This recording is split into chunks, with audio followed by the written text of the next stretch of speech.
Welcome everybody to Ridiculously Raw, the most must-see show on YouTube today.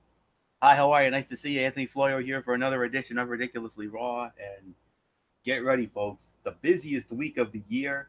I couldn't be any more excited. We're calling this Soldier Up Week because we are going to be coming at you each and every night this week. So get ready, folks. We're going to be coming at you with some hard-hitting action, and it's going to be so much fun, and we cannot wait. Ridiculously Raw tonight, Cerebral Smack Talk tomorrow, a special NFL preview show on Wednesday, college football Thursday, NFL Friday. I only wish we were working the weekends. That would have made it even better. So I'm ready to go. So without any further ado, we're alongside Girl MF Michael Fletcher. We got the Phenom Michael Bullock. We got the Twisted Angel Didi Woodson. We have so much to get to tonight. So limited, so little time to talk about it. But let's dive on in tonight. Monday Night Raw live from the campus of The Ohio State University, exclusively on the USA Network. Renee Young gets another shot at commentary. The Schottenstein Center in Columbus, Ohio, on the campus of Ohio State University. Renee Young sitting in for Jonathan Coachman. Coachman on another one of his golf assignments, joining Michael Cole and Corey Graves from the stage announce table. So here we go. We started it off with the newly formed pack of Braun Strowman, Dolph Ziggler, and Drew McIntyre. They said they were going to take over, and that brings out the Shield, and then all hell breaks loose. Baron Corbin sends out basically the entire Raw men's roster to try to, separate them. It was one of the most chaotic opening scenes we've ever seen, and man alive, I mean, it was the second best segment of the night. I mean, both of these factions could be cast as the heels based on their recent actions. After all, Rollins and Ambrose saved Reigns from Strowman legally cashing in his Money in the Bank contract 2 weeks ago. Strowman forming a trio to combat the Shield could easily be portrayed as a babyface move. Obviously, it's not the direction the company went with. There was any question about whether Strowman was a heel coming out of last week, it was answered when he told the fans he doesn't give a damn what he thinks. It's all well and good for now because the Shield are popular, but there's still no guarantee this is going to lead to Roman Reigns being cheered as a singles act. But this was a fantastic opening segment. I mean, there was one segment later in the night that was unbelievable, and that's going to be very high praise coming out of that. So let's try to move it along here tonight. Not too much detail, and Bullock, don't go into that over detail like you usually do. So with all that being said, Good old MF Michael Fletcher, come on in. I mean, what a way to start. I mean, this is your type of opening segment. 2 words to describe it: gang warfare. Gang warfare, and it was a locker room clearing brawl. They had to bring everybody out on this one. Luigi PS3 loves this kind of stuff. Oh, this is awesome. Yeah, I kind of like it. The warfare, basically, it's knuckle up time. It's basically, you said be a man, knuckle up time. Basically, the Shield just had enough. They had enough of this new crew. Basically, they got embarrassed last week. Braun Strowman illustrated that he needed some help. He brought some reinforcements in Dolph Ziggler and Drew McIntyre. They took it to the Shield last week. So you know what? Game on. That's all I'm going to say. So, yes, solid segment. Great way to start the show. Nothing more to say. Michael Bullock, it's yours. Yeah, this was basically the Shield saying, you know what? We were basically, we're done with your crap, and we're showing you that we are the greatest faction, so we're going to take you guys out one way or another. So, nothing more to say. Didi Woodson, I give it to you. And this was the second best segment of the night.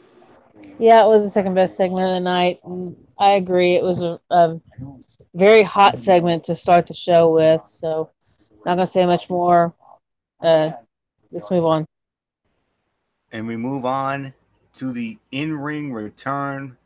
First time in over 3 years, the Bella Twins teaming up on Monday Night Raw. Nikki and Brie Bella taking on two members of the Riot Squad, Liv Morgan and Sarah Logan. Of course, Ruby Riot in their corner, obviously. Of course, it was announced that at Super Showdown, all three members of the Riot Squad will be facing the Bella Twins and Raw Women's Champion Ronda Rousey. We'll get into that down the road. But when all was said and done, the winners in 11 and a half minutes, of course, it was the Bellas going over. MF, was it just me, or did it seem like the Bellas had a little ring rust, especially Brie? Because I noticed Brie Bella had a little dipsy-do botcheroo when she was going for a tope suicida. She always has a dipsy-do botcheroo. What are you talking about, Florio? The Bella Twins, I hate to say this, they're not the best women's wrestlers in the world.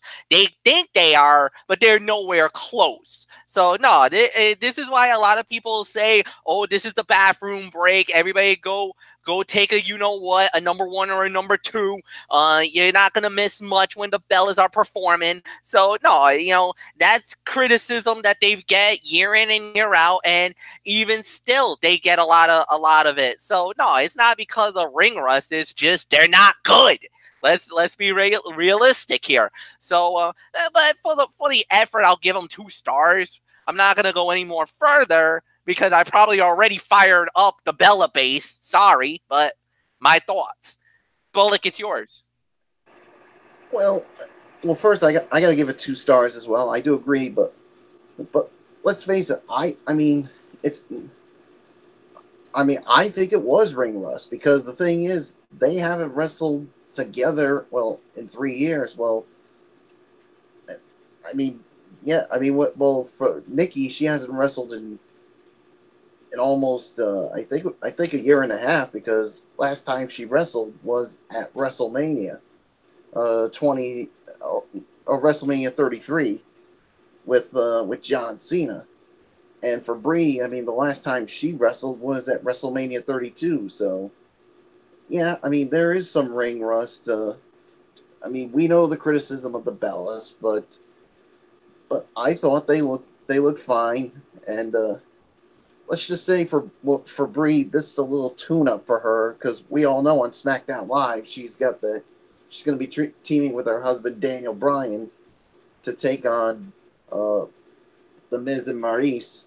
But it's a good tune-up to get to know the Riot Squad, because we already know about that match that's going down at the Super Showdown event with the Bellas and Ronda Rousey against the Riot Squad. So nothing more to say. Dee Woodson, it's yours. Yeah, I'll agree. 2 stars. Yeah. Out of the 2 Bellas, it was definitely Brie who had the ring rust. So not much more I'm going to say about it. Florio, it's yours. Yeah, 2 stars for the effort. It was a really rough outing for Brie in particular. The first tope suicida botch may have been miscommunication, since it looked like she expected to be hit from the floor. The second one appeared to be a case of Brie just coming up short.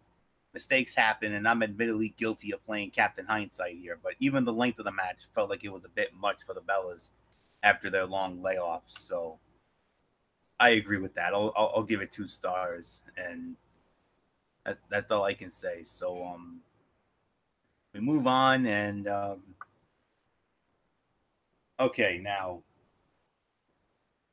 we don't really have to talk about the match, because the match was kind of a cutout, if I'm going to be real honest with you.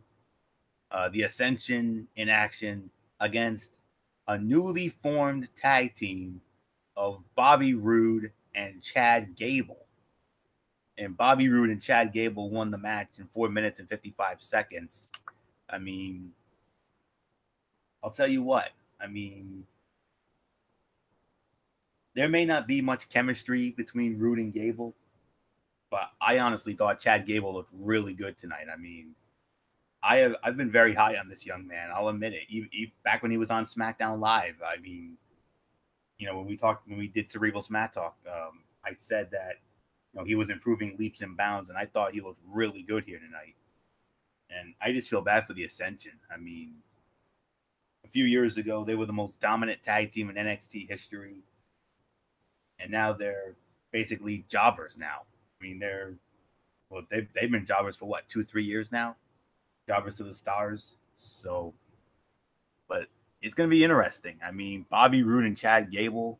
I mean, that's an interesting tag team, wouldn't you guys say? So, yeah. So, I'm not gonna beat around the bush on this, but the match. I mean, it was pretty much a cutout fight, but I would probably give it like 1.5 for the effort, if I'm gonna be honest. So, but let's see what happens. I mean, I don't see much chemistry, but I'm wondering if they will be a short term, and maybe I think it's going to eventually turn into a feud. I think it would be a lot better. So then we had another segment here. We had Elias trying to do his thing once again, and then he gets interrupted by, of all people, Alexa Bliss. Of course, with Mickie James and Alicia Fox. Of course, this makes sense because Alexa Bliss is formerly from Columbus, Ohio, and she got a hometown pop, and she actually got the crowd riled up for a moment, and she did the OHIO chants, and Elias also. Now, I'm gonna say, all right, this is a cutout segment, but MF, I want to bring you in for 1 minute because I know how high you are on Elias, but yes, Elias actually said something that I know you're gonna like because he made fun of Ohio State and he actually praised the Michigan Wolverines. How about that? I mean, if you didn't like Elias before, you really like him now. Oh man, in the grand scheme of things, it was perfect. Perfect thing to do, perfect thing to say. What's the one thing you want to piss off the Ohio State crowd? Mention Michigan. That was absolutely perfect. You want to garner the heat? That's the perfect way to do it. Shove it in the faces of the OHIO fans. You suck. We know. Nothing more to say, Florio. Yeah, I wanted to get your quick thought on that because we all know how much you are a Michigan fan and we all know how much you cannot stand Ohio State, especially after what happened in the offseason. But, we'll get into that further on future College Football Thursday shows, especially the one when we talk about the game, if you know what I mean. So, but yeah, I mean, it wasn't the worst segment, but but it led into the match with Natalya against Alexa Bliss, and Alexa Bliss won the match in 3 minutes and 10 seconds with an armbar. Obviously trying to poke fun at Ronda Rousey, and I really don't get the approach of trying to sell viewers on Alexa being a threat to take the title back from Ronda, only to have Ronda get the better of her by the end of the segment. So, really makes no sense to me. So, with all that being said, let's get into an interesting moment here. The B team were scheduled to defend their Raw Tag Team Championships against the Revival. Change of plans. A backstage segment earlier in the show had Ziggler, McIntyre, and Strowman going into acting general manager Corbin's office and saying, "We want competition." And Ziggler saying, "Hey, you know what? Since Seth is not here, because, the Shield got arrested, Seth's not here, so I can't invoke my rematch clause for the Intercontinental Heavyweight Championship. So I think me and Drew should go after the tag team titles against the B team." And Corbin saying, "Well, my hands are tied here because, the Revival's already got the opportunity." Ziggler and McIntyre say, "You know what? What if we took them out? What if they were not up to competing?" And Corbin's like, "Oh, well, if they're unable to compete, I'll have to make different arrangements." So that's exactly what happened. Revival being interviewed by Charlie Caruso, and then all of a sudden Ziggler and McIntyre attack him, pounce on him. They did what they wanted to do. They took him out. Corbin's like, "Okay, you took him out, so you guys are in." So it's the B team against McIntyre and Ziggler for the Raw Tag Team Championships. Winners of the match in 10 minutes and 10 seconds. And the new Raw Tag Team Champions, Drew McIntyre and Dolph Ziggler. Michael Bullock, I mean, I know you've been climbing that B team bandwagon for the longest time. You've been doing that god-awful B team chant, but Sorry, buddy. No joy in Mudville. We got new champions. Yeah, it's all because of Big Girl Panties, Dolph Ziggler, and his buddy Drew McIntyre. But yeah, I mean, I thought it was a good match. I'll give it about 2.5 stars for the effort. And yeah, obviously they wanted to give the B team a little bit of a run with that the championships, but obviously now they figured this was the time to take it off of them, and obviously this was the perfect combo to do it with Dolph Ziggler and Drew McIntyre. So yeah, there's really nothing more that needs to be said. So Dee Woodson, we got new Raw Tag Team Champs. Yeah, we got champs. Not my favorite pick for it, but definitely I would say better than what we've had. At least these, even though they're not the best guys on the roster, at least they will give it a little bit more respect than I would say we've had in a while on the tag team championships. I'm going to give it 2.25 stars. I mean, it was a fair match, so not much more I'm going to say about it. Florio, it's yours. About 2.5, maybe 3 on this. I mean, it was no big surprise. We all knew once it went down, we all knew that Ziggler and McIntyre were going to win the belts. But at the same time, though, the Revival get overlooked again. I mean, I like McIntyre and Ziggler as the tag team champions. I'm fine with that. Anybody but the B team, honestly. But I suspect it's being done to put Rollins and Ambrose into chase mode more than it is to provide a boost to the other teams in the division. I mean, this is definitely what the Raw Tag Team division needs. And like I said, while I hate that the Revival got derailed again, I do like this title change as the B team really needed to drop them. And it plays into Angle with Dolph, Drew, and Braun looking to take over the show. The nitpick I have is the match was longer and way more competitive than it needed to be. But the change is not only good, but I think it's also warranted and also beyond necessary. So, well done. That's all I can say. I just hate that the Revival got overlooked. I'm starting to lose faith in those guys, but it is what it is. So, 2.5 to 3. MF, we got new champions. History was made. Yes, indeed. But all right, I'm gonna say something that's gonna offend a lot of fans. It might even anger Anthony Florio. I think the Revival should go back to NXT. I'm sorry. They're not being utilized correctly on Monday Night Raw. That could be because of the writers. That could be because of Mick.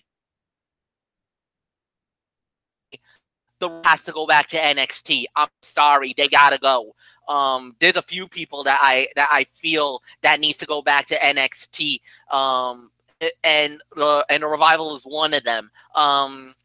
Because I think they just need to be retooled. I don't know what's going on. I don't know why they're getting buried on Raw. It's almost like the Sanity attitude on SmackDown. They're so good team. But it could have been injuries. It could just be their attitude, whatever. But they're just rubbing a lot of people the wrong way lately. So they get buried, and they don't even get a shot at the tag team titles. And then Ziggler and McIntyre gets the shot and wins it over the B team.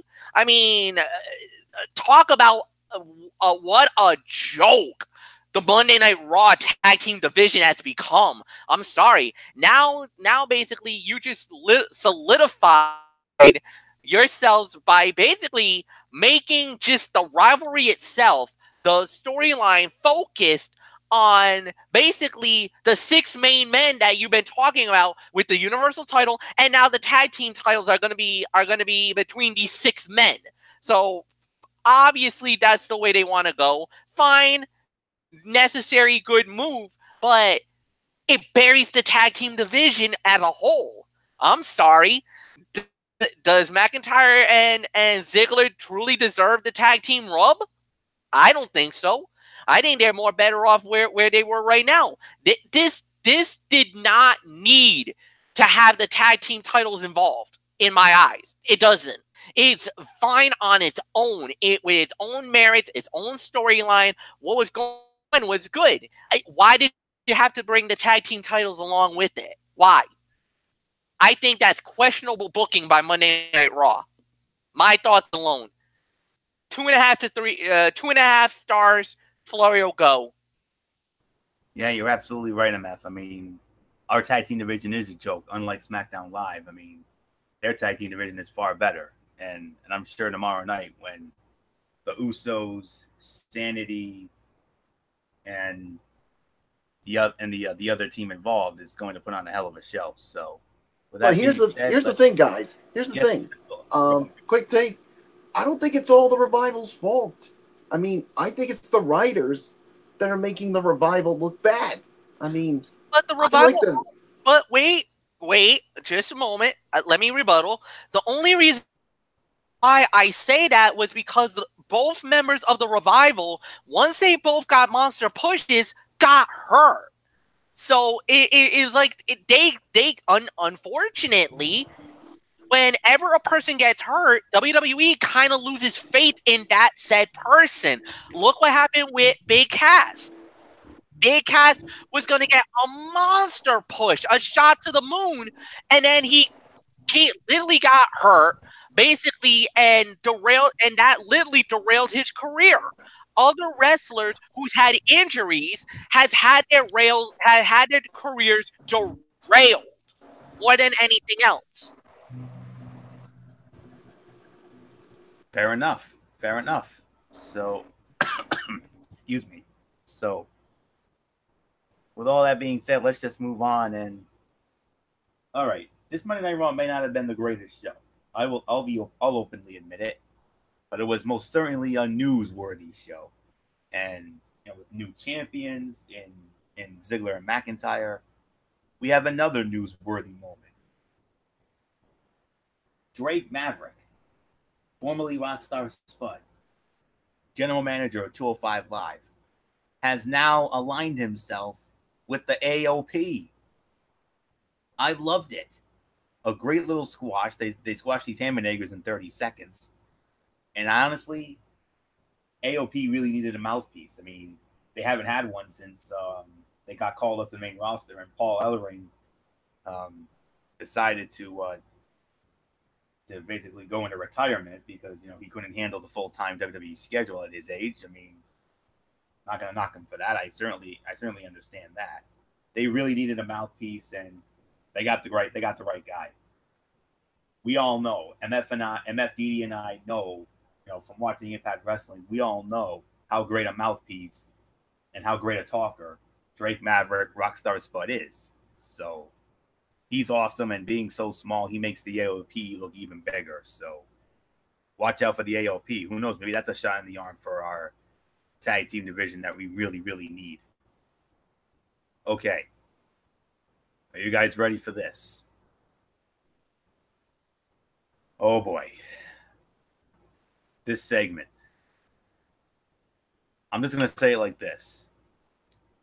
All four of us, I'm going to speak on behalf of all four of us.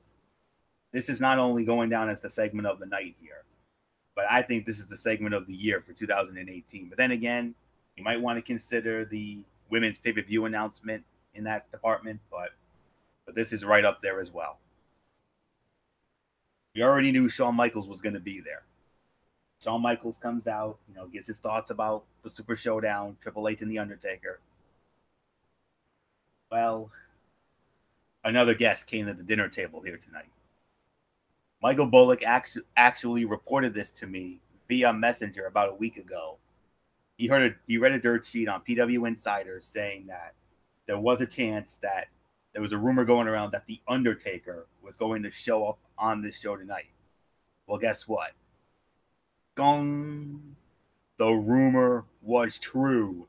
The Undertaker showed up, gives his rebuttal. And Dede Woodson, as we start this with you, nothing left to say. Segment of the night, and quite possibly maybe the segment of the year for Monday Night Raw. most definitely. Undertaker's a man of that doesn't have to say much to intimidate anybody. I mean, just the look alone will do it. And he made some very valid points tonight in rebuttal to HBK picking his best friend to beat Taker. After the little promo that they did before it, where I would say most of the people on that promo had picked Taker over Triple H.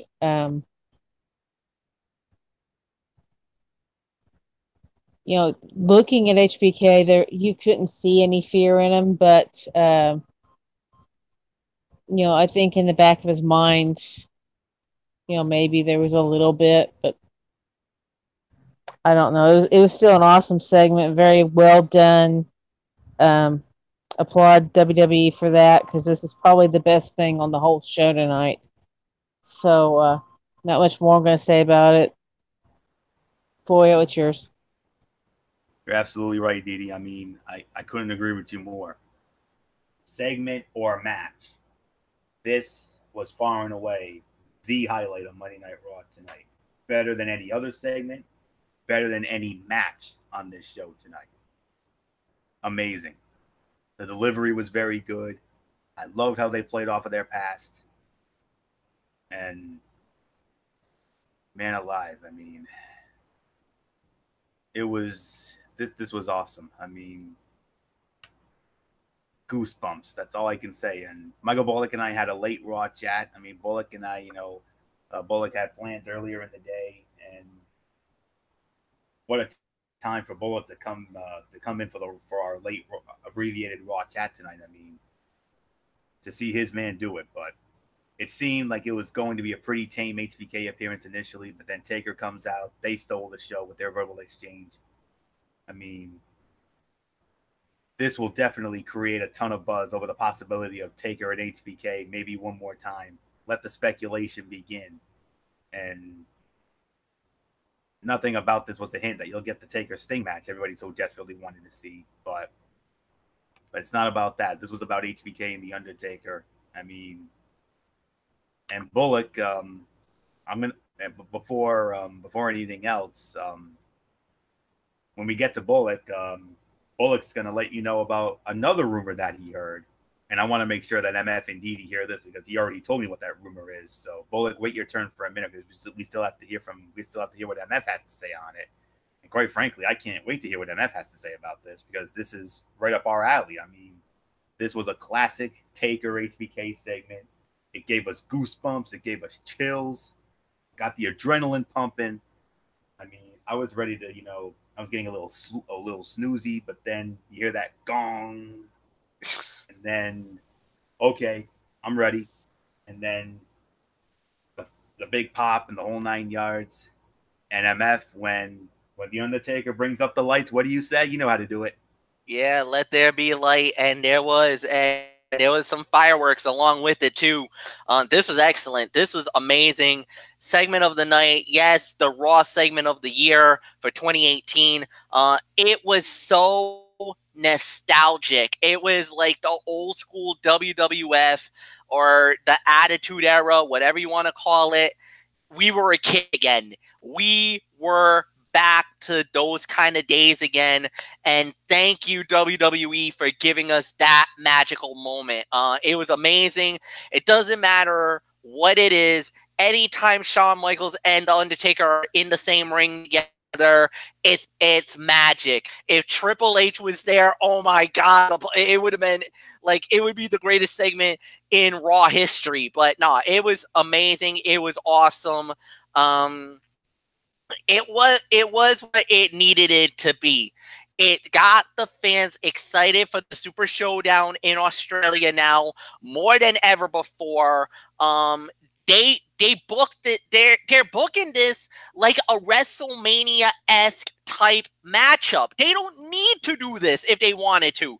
They didn't need to do it. Just the sheer fact that Triple H talked about the fight, then Shawn Michaels is talking about the fight. We got Taker in the house tonight. I mean, they didn't need to do this because a lot of people are calling it another glorified house show like they did in Saudi Arabia, but they're taking this a step further than what it needed to be, and it's amazing. It's awesome. So there's nothing more to say. Michael Bullock, go ahead. I know you must have went nuts. Are you kidding, Fletch? I mean, you know I go nuts whenever The Undertaker shows up. I mean, this was just awesome, man.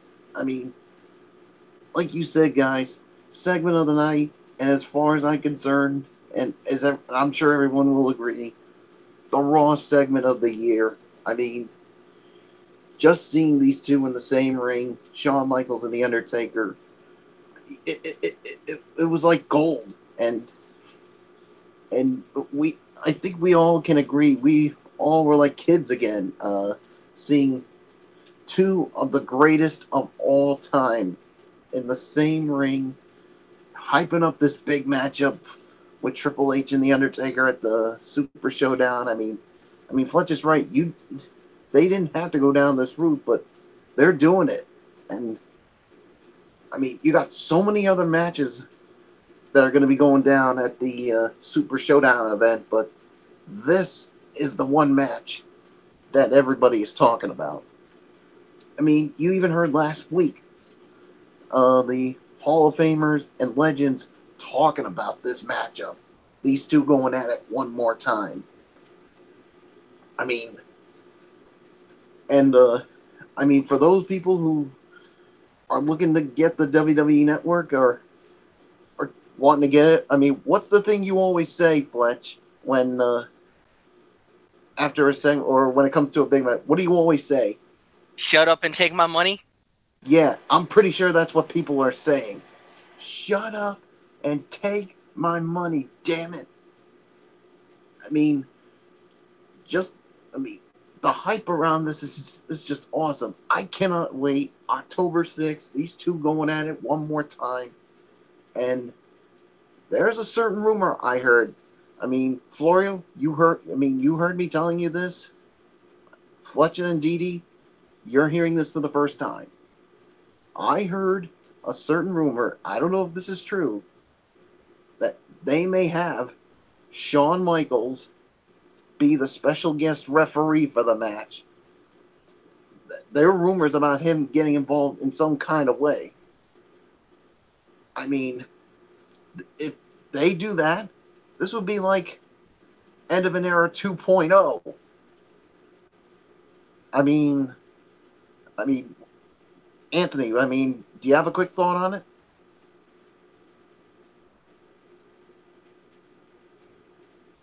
It would be like the end of an era all over again.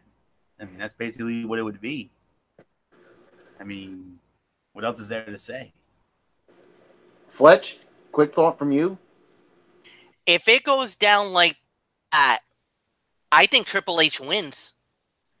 Because I think he's going to want to get that win back. Remember, there was that story that they've always said is that Triple H could never beat The Undertaker in the big fights. And maybe you could have that moment where, remember, Shawn Michaels kind of tried to help Triple H beat the streak in the Hell in a Cell at WrestleMania, and he couldn't finish the job. I think this could be that moment where I think Shawn helps Triple H beat Taker in Australia. If that actually happens, I hate to say this, guys, but I go with Triple H to win. And if Shawn Michaels ends up not being the guest referee, then you guys are probably going with Taker. All right. Well, Dee Woodson, what are your thoughts on the bomb the rumor I just broke?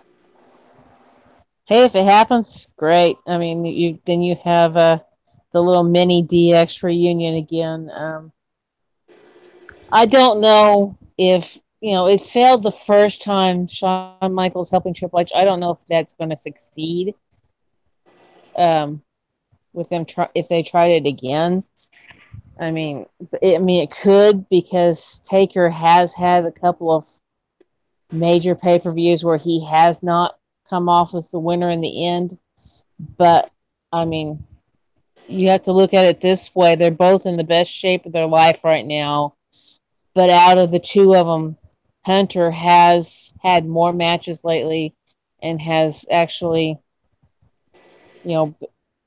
kept himself in, great shape. So I'm not going to predict who's going to win or what, because for one, we don't know that this is set in stone yet. And for two, we still have a month to go. So not much more I have to say about it. But either way, I think we can all agree we're really looking forward to this match. Most definitely. I mean, this is,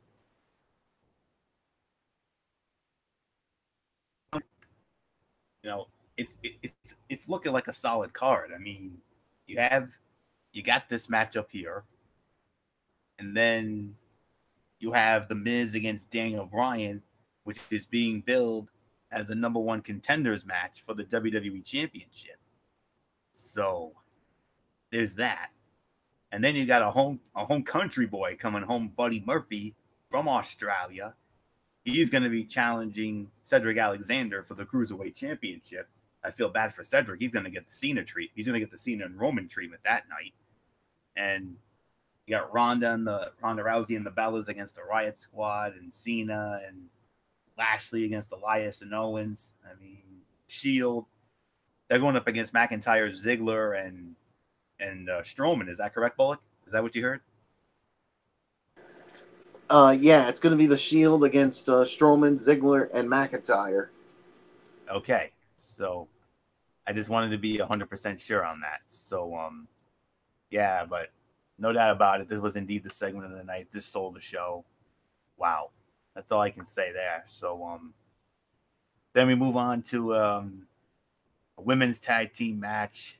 I'm sure we're probably going to consider this a cutout as well. Sasha Banks and Bayley against Dana Brooke and Ember Moon. Okay.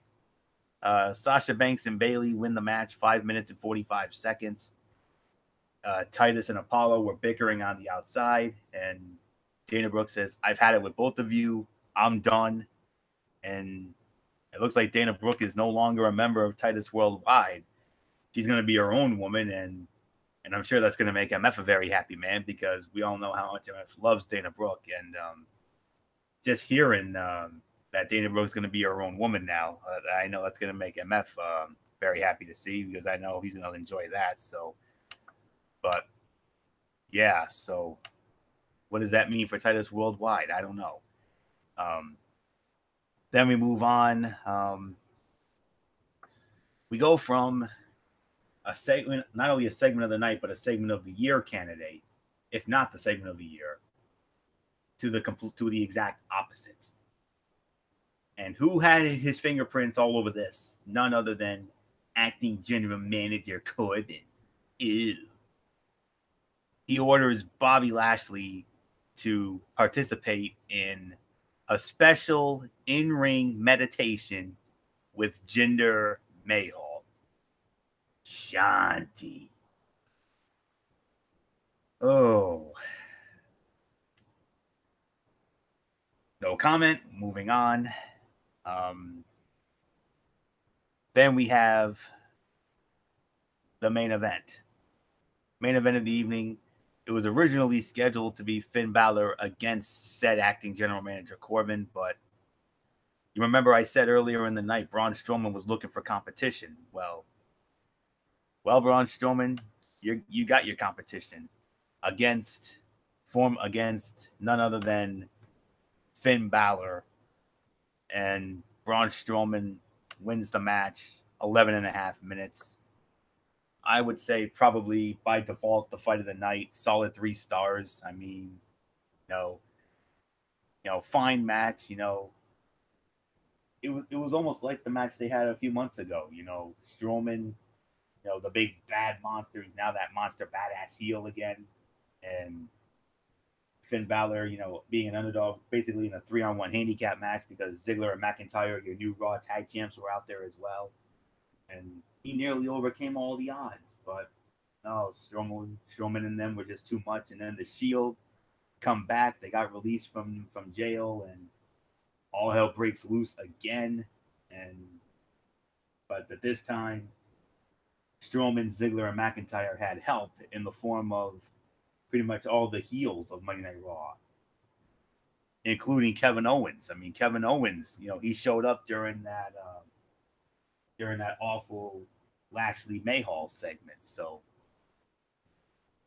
but I guess all the baby faces are busy. I mean, Braun Strowman, arguably the most popular wrestler on the Raw brand a week ago, they turned him heel for Roman Reigns because it's all for Roman. It's all for him. And the crowd responded to Braun's first match since the turn with a very flat reaction. Granted, they saw him earlier in the night, and they were hot for the initial brawl with the Shield, but the flat reaction at the end of the night, and even during the big Shield beatdown angle, was alarming to me. So,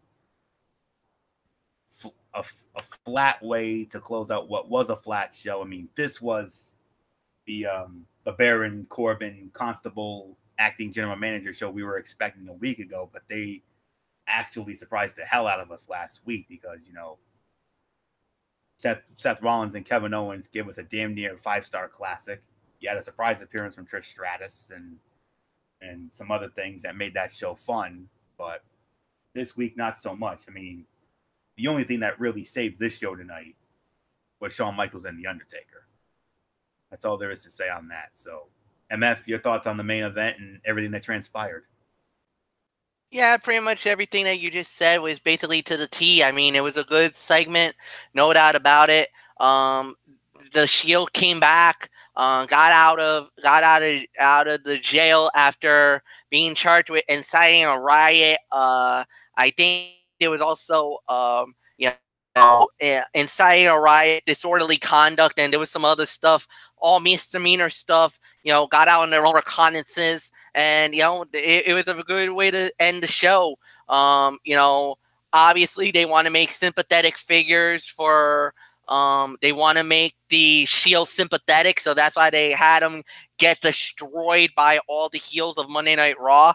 They want to make the Shield do an uphill climb, so that's the way that they're gonna do it. I don't know if it's. I know for Seth and for Dean Ambrose, it's believable. It's not really that believable for Roman, and that's the biggest problem.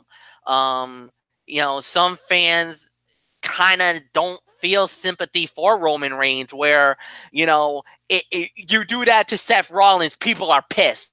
You do that to Dean Ambrose, people are pissed. You do that to Roman Reigns, not so much. That's the problem. So I don't know. We'll have to wait and see what happens, but good way to close off Raw. Bullock, it's yours.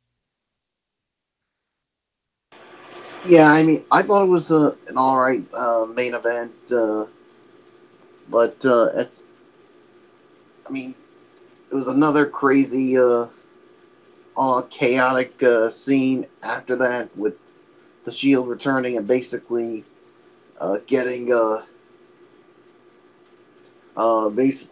beat up by the entire heel team. So, yeah, this was a fine way to close out what I thought was, like you said, a flat Monday Night Raw. So, 2 stars for the effort for me.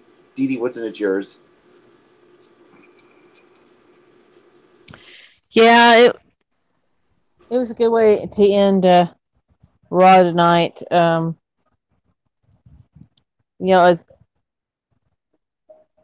I've harped on this kind of stuff before. They do segments like this, and they always put something in there that doesn't look right. Who in the heck would have a police vehicle with bar stools in the back of it? I mean, that's not, that wasn't a police vehicle. That was just a transit, probably something they threw together. I don't know. But you wouldn't put bar stools in the back of a police vehicle. And, I don't know who came up with this crap, but You know, I would rather them make it more believable than what they're doing. You know, that's my little gripe for the night is when you do segments like this, you know, this is about as bad as the porta potty that had blue paint in it. You know, make it more believable. I mean, don't do crap that's, you know, people are going to say, hey, that's not real. You know, I'm from Ohio, not originally, but I'm from Ohio. I'm a cop's daughter. I can spot crap that's not real. I can spot crap that you throw together that is just literally BS. And, you know, although the two segments put together that they bookend were good segments, keep the crap part out of the segments. You know, if you're going to throw them in a cop car, make it believable. Make it like you did back in the day when you had real ambulances that you would throw them into. You know, it is what it is.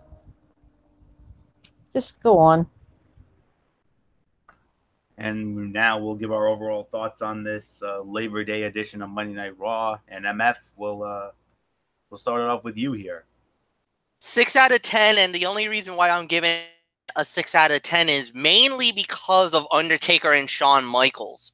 The rest of the show was kind of average to blah, but that segment alone, with the excitement and everything else, made the show what it was.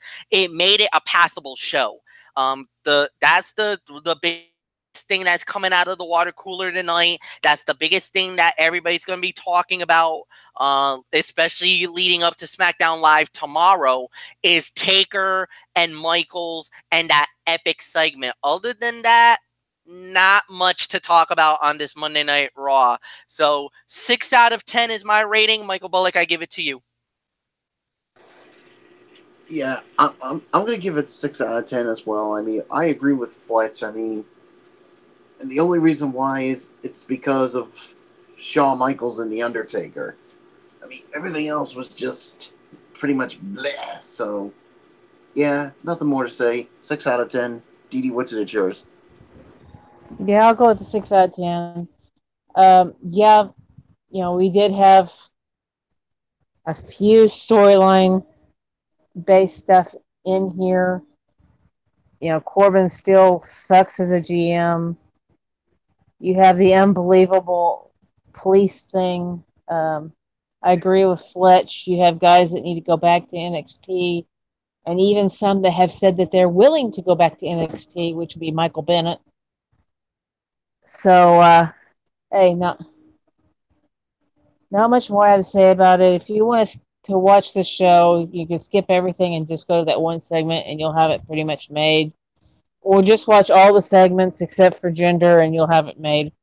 Because pretty much all your matches pretty much suck. So that's it for me. See you guys tomorrow night or whenever. Yeah, so I agree. 5 3/4 to 6 out of 10 for this edition of Monday Night Raw this evening. I mean, what else? What else was there to say? I mean, trying to get to my overall note here. Yeah, it wasn't a bad show. You know, I enjoyed the opening segment. I mean, but this was a newsworthy show. I mean, we have new tag team champions, Dolph Ziggler and Drew McIntyre. The opening segment came off great. Drake Maverick now with the AOP. That just got interesting. That makes them interesting. And then from there, the segment, obviously. Shawn Michaels and The Undertaker clearly stole the show. Clearly the highlight of the week, highlight of the night. But outside of that, it was more of the same, largely poor wrestling and just a lot of stuff happening that doesn't feel important and is only happening to serve and is only there to serve as filler. Pointless and unnecessary filler to fill the 3+ hour block of television. It's far from horrible, but the bland and boring far outweighs the good stuff. So that's honestly all I can honestly say about it. So we'll just park it there. Next week, of course, we have another loaded show. WWE will be returning to New Orleans for the first time since WrestleMania 34, and we're going at the Smoothie King Arena, and we're going to have Triple H. Triple H is going to be in the house to give his response to what happened with Shawn Michaels and The Undertaker. We're also going to have Ronda Rousey and Natalya against Alexa Bliss and Alicia Fox in a women's tag team matchup. And another Hall of Famer, Mick Foley. Mick Foley's going to return to talk about 20 years ago with when The Undertaker threw him off of the Hell in the Cell at the King of the Ring. So that's all we can say on that. So hopefully that will be a much better show in New Orleans next week. So nothing more to say on that. Let's just move on to my Tony's Take for the week. 205 Live. And we started it off with a solid matchup here. Akira Tozawa against D. Brian Kendrick. Akira Tozawa wins in 6 minutes and 12 seconds. 2 3/4 to 3 stars. I mean, it was a pretty good opening match. Tozawa got his revenge on Kendrick. He showed a more vicious side. I was hoping he was about to introduce a new submission hold to play into his skill set, but it didn't happen. But Tozawa came off like a killer there. Hideo Itami in a squash. It worked as an overall segment. Itami has been mocking Mustafa Ali for being hurt and taking pleasure in doing so. Was kicking this poor guy's you-know-what, and then he ran at first sight of our returning hero. That feud will continue on. And a great main event here. Buddy Murphy against Kalisto. Buddy Murphy wins it in about 16 minutes and 50 seconds. 3 3/4 to 4. This was a fantastic main event. It started slow. They had to get rid of the guys at ringside, which felt unneeded. But thankfully, once it was accomplished, they busted their rears and they had a very good back and forth match. They got the previously dead crowd into it. Murphy gets the much needed win and hopefully gets some focus moving forward. His alliance with Tony Nese is all well and good, but he's been sidetracked after putting together such a hot run. But this ended up being a lot of fun. 7 1/4 out of 10 is my rating for the show. They continue to roll with their basic formula and another good show. I mean, the opener played directly off of last week, gave us a new side of Tozawa. Itami continues to be, an a-hole, if you will, but now has to deal with a returning Mustafa Ali. The main event, while not as excellent as the week before, was still a very good piece of business and highly enjoyable. 205 Live continues to be a good and consistent show every week, and I'm sure tomorrow will be more of the same. So that's that. 7 1/4 out of 10. Of course, the big announcement from 205 Live that Buddy Murphy will get another opportunity at the Cruiserweight Championship when he challenges Cedric Alexander in Australia. I mean, oh my goodness, that's going to be awesome. I cannot wait to see it. So, nothing more to say there. Let's just get to Impact Wrestling here. And it was a special event. It was Redefined. Redefined was the name of the show, and here we go. It started off with an X Division Championship match. The champion Brian Cage against Phoenix. Winner and still X Division champion, 16 minutes and 53 seconds. Brian Cage. Fight of the night, 3.5 stars. Very good match and the right call in terms of kicking off the show. They worked well together, and Phoenix felt like a threat before Cage finished him with the MDK bomb. The post match was good as well. OVE had come out and attacked Phoenix, but then Cage came back and fought him off. So that should be interesting. Then we have Eli Drake squashing Brandon Tidwell in 24 seconds. No comment there.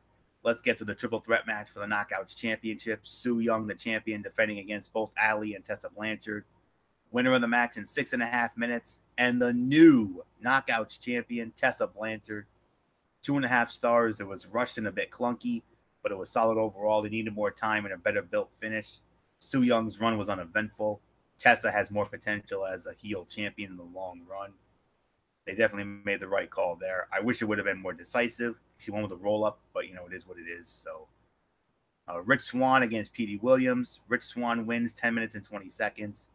three-star match. This was a good back-and-forth match. Swan picking up that needed win over an established veteran. And then in the main event, we had Austin Aries and Eddie Edwards. It went to a no contest at 7 minutes and 35 seconds because Moose turned on Eddie Edwards. He turned heel. 2.5 stars for the effort. It was solid and fun stuff as they made the 2-on-1 work well. The Moose heel turn kind of felt flat, but maybe it was something he needed. And I think it is something he needed. So 6 3/4 to 7 out of 10. It was a pretty good show that peaked with the opening match. And it did a nice job of setting up some angles moving forward. The follow-up will be key to its overall success. So we'll park it there and set the table for Thursday night. In-ring segment, Austin Aries, Killer Kross, and Moose. Keep an eye on that opening segment because there will be some Bound for Glory implications. I'm just going to park it there. A return match, Petey Williams against Rick Swan. Desi Hit Squad against Grado and Joe Henry. Keep your eye on the post-match of that segment. Eli Drake will be squashing another Hammerneger jabroni named Stone Rockwell. 6-man tag team match, OVE against Ace Austin, Trey Miguel, and Zachary Wentz. And then in the main event for the Knockouts Championship, Tessa Blanchard, her first title defense, will be against the former champion, the Undead Bride, Sue Young. All hell breaks loose in that. So that all goes down Thursday night on Pop Television. And, of course, I know nobody's going to have any interest in that because, of course, the NFL season will be starting Thursday night when the Super Bowl champion Philadelphia Eagles square off against the Atlanta Falcons. We'll get into that on Wednesday night. So that's it. Ridiculously Raw in the books for this week. MF, come on in. Last order of business. Set the table for tomorrow night in the Cerebral Smack Talk. I hear it's going to be good. All right, Cerebral Smack Talk will start off with SmackDown Live as usual. Then we're going to follow it with All In. That's right. We're going to give you our thoughts about All In, the special pay-per-view. We did a preview show on Friday night with Derek Ferreira and myself. And Anthony Floyo was part of the show until something went wrong on his end. Unfortunately, my connection dropped. Those darn connections reared its ugly head at the wrong time. I didn't see the All In, so you're flying solo on that one, MF. That's fine with me. Then as far as that goes, that's it. And maybe I might have some other news. I'll let you guys know. But definitely All In and SmackDown Live is going to be our two premier things that we're going to have. And we're going to start it at 10 o'clock immediately following SmackDown Live as it goes off the air. Anthony, it's all yours. See you guys tomorrow night. All right. Sounds good to me, MF. Sounds great. So there you go. You heard it. Tomorrow night, immediately following SmackDown Live, Brace Fan 95, Cerebral Smack Talk, our review of SmackDown Live, and then MF will give his thoughts on the All In event. And so one show down, 4 more to go on Soldier Up Week. Cerebral Smack Talk tomorrow, and then, of course, Wednesday night, a very special NFL preview show that we're going to be doing. Time to be determined. Hopefully we can get that hammered out. And, we'll preview each division, and we'll also give our prediction for the Falcon Eagle opener. And then Thursday night, of course, week 2 of college football Thursday. We'll preview the week 2 games and our first power poll of the season. It's going to be very interesting. That's all I can say on that. Some very interesting outcomes this week. And then Friday night, of course, we cap it all off with the season premiere of NFL Friday. I mean, boy, howdy. I'm so excited. So I'm looking forward to it. So that's it, guys. So until tomorrow night for the Cerebral Smack Talk with MF, it's Anthony Floyo here, your ridiculously over good brother. For good old MF Michael Fletcher, for the phenom Michael Bullock, and in spirit, Didi Woodson and Derek Ferreira. You know the routine, everybody. Thumbs up. Talk to you later. Yeah. Throw the Fortune 4 style. Bye for now, my friends. God bless. Be good to each other. Have a blessed Tuesday. And until tomorrow night for this Real Smack Talk, keep it watching Ridiculously Raw right here on the Tone 25 and YouTube.com. And remember, no matter what anyone tells you, wrestling is indeed actually real. For everybody who's been a part of this one, for now, Anthony Floyo. So long. Bye, everybody. Bye.